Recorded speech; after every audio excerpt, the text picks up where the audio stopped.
कि थक गए पैर, हिम्मत नहीं हारी, और जज्बा है जीने का, सफर है जारी, और जाना है बहुत दूर तक। याद रखना कि जाना है बहुत दूर तक, राह अभी बाकी है, और हमें जब तक नहीं रुकना तब तक हमारा सपना बाकी है।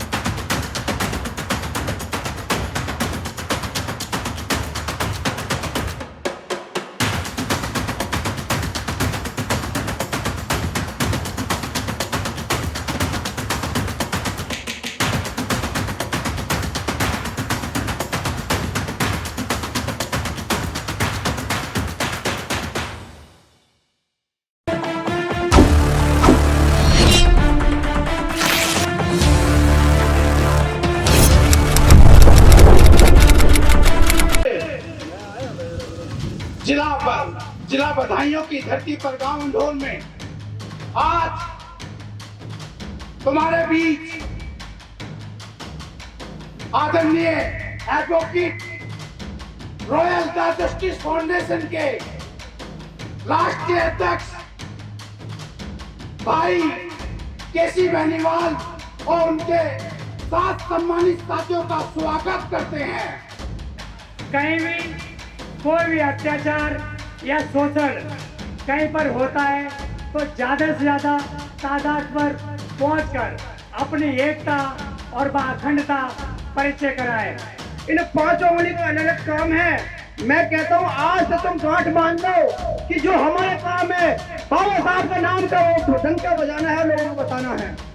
मैं ऐसी आशा उम्मीद आप सभी से करता हूँ, जो काम टीना भाना साहब ने किया और उसको रच दिया और वो काम बहन कुमारी मायावती ने उठाकर अपने नाम कर लिया, तो आज तुम्हें भी वो काम करना है टीना भाना साहब के नाम को और बाबा साहब के नाम को आगे लेकर जाना कि बहुजन नायक एक ही है, वो है बाबा साहब। बाबा साहब हमेशा कहते थे कि अगर एकता से चलोगे तो ये इंसान ही क्या आसमान भी झुक जाएगा। धन्यवाद।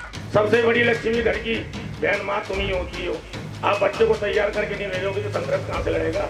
आदमी तो एक कमाने जा रहा है। सबसे पहले जिम्मेदारी बच्चे की आपके ऊपर है। बहन और माँ मेरी सुनो, बच्चा प्यार से न जाए तो एक डंडी से तो जरूर जाएगा। साथियों, मैं उन माताओं का बहुत बहुत धन्यवाद करूंगा जिनकी ये बच्ची आई थी। वो पाखंडवाद से पहले हम अपने बाबा साहब के बारे में बता दें अपने बच्चों को। ये पाखंडवाद में अपने नए नए बच्चों, छोटे छोटे बच्चों को ना घुसाएं, उनको बाबा साहब की कलम के बारे में बताएं, उनकी कलम में कितनी ताकत थी।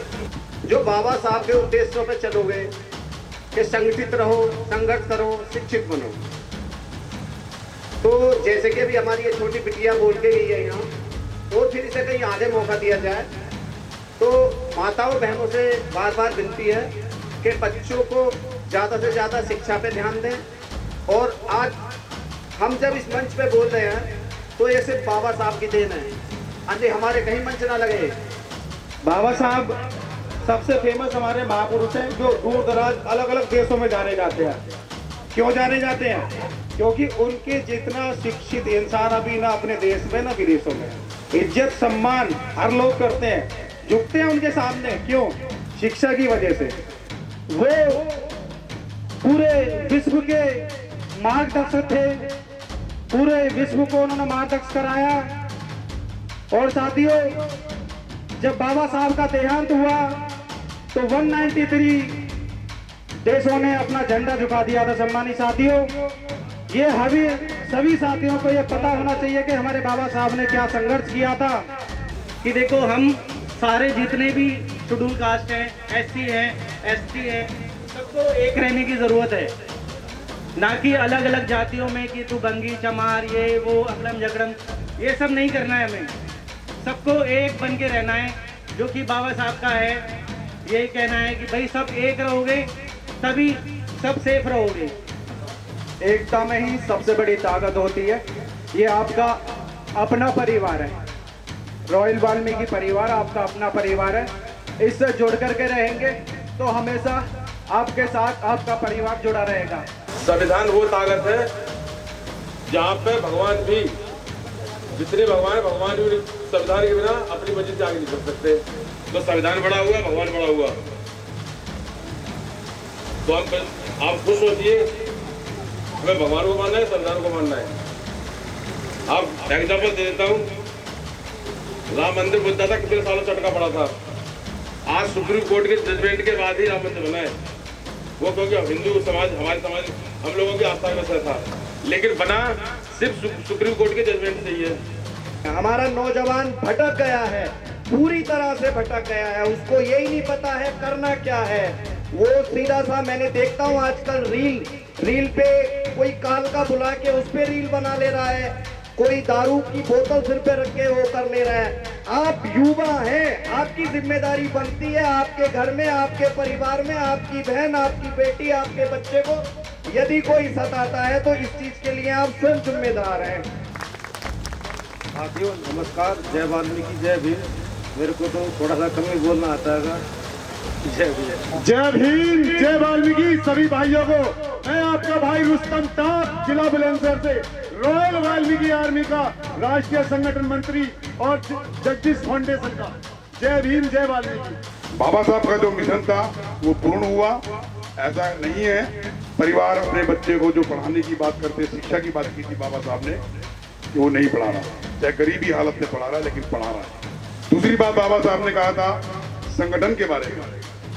संगठन आपके सामने मजबूती से खड़ा दिखाई दे रहा होगा। हजारों की तादाद में संगठन है, लेकिन जिस तरीके से आरवी जस्टिस फाउंडेशन काम कर रहा है, जस्टिस का मतलब तो आप समझते हो न्याय के प्रतीक है।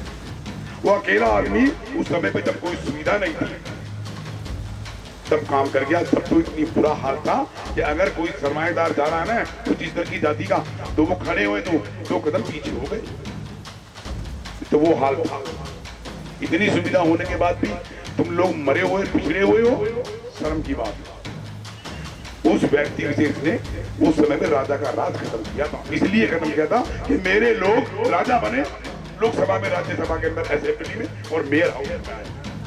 मैं तो यही कहूँगा जो अभी भाई बता रहे थे सम्मान के लिए, हमारे सुमित भाई का डायलॉग है कि गुलाबी दिए नहीं जाते युद्ध सम्मान में, गुलाबी दिए नहीं जाते युद्ध सम्मान में, युवा खुद में खुद चल के आते हैं जंग के मैदान में। इस संगठन का उद्देश्य सिर्फ अपने समाज को एक करना है, बहुजन समाज को, दलित समाज को, शोषित और वंचित समाज को ऊपर उठाना है, जो आज अंधेरे की गहराइयों में जाके कहीं खो गया है।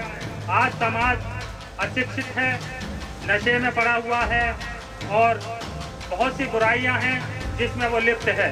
संगठन उन सभी बुराइयों को खत्म करने की कोशिश कर रहा है। पूरे भारत में जहां भी संगठन की जरूरत होती है, संगठन वहां पहुंचता है। बाबा साहब के सामने प्रस्ताव रखा गया जिसके संदर्भ में संविधान की सारी जिम्मेदारी बाबा साहब को दी, जो कमेटी के अध्यक्ष थे, लेकिन जो जिसमें मेन व्यक्ति थे 7, लेकिन 7 में से केवल एक ही रहे, वो थे हमारे बाबा साहब। उस समय जब बहुत ही दयनीय स्थिति थी बहुजन समाज की, बाबा साहब अकेले एकमात्र व्यक्ति थे जिन्होंने उनकी आवाज उठाई और सम्मान भी दिलवाया।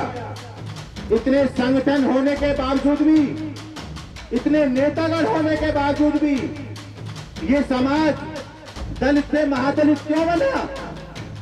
क्योंकि आपने बाबा साहब के दिए गए 3 मंत्रों को नहीं अपनाया, जो कहते हैं शिक्षित बनो, संगठित रहो, संघर्ष करो। लेकिन हमारा समाज ना तो पूर्ण रूप से शिक्षित हो सका, न संगठित हो सका और न संघर्ष कर सका। इसी के साथ मैं अपनी वाणी को विराम करता हूं। धन्यवाद। जय भीम, जय संविधान, जय भारत, जय जवाहर, जय वाल्मीकि। समाज में हो रहा भ्रष्टाचार हम कराएंगे रूबरू। शासन और प्रशासन में बैठे जनप्रतिनिधि जिन्हें जनता चुन के लाती है, हम दिलाएंगे जनता का अधिकार संविधान के तहत। अपराधी चाहे प्रशासनिक हो या शासनिक, हम करेंगे उनकी खोज और करेंगे पड़ताल संविधान के तहत। सबके लिए समान, सबके लिए बराबर।